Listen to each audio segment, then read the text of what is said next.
फलस्तीनी हुकाम ने वाज़ेह किया है कि हमास और इसराइल के दरमियान जंगबंदी और यरगमालियों की रिहाई से मुतालिक मुज़ाकरात 90% तक मुकम्मल हो चुके हैं।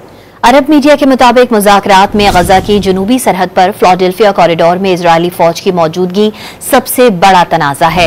मुज़ाकरात में एक मुमकिना बफर जोन बनाने पर भी बात हो रही है, जहां इजरायली फौज मौजूदगी बरकरार रखेगी।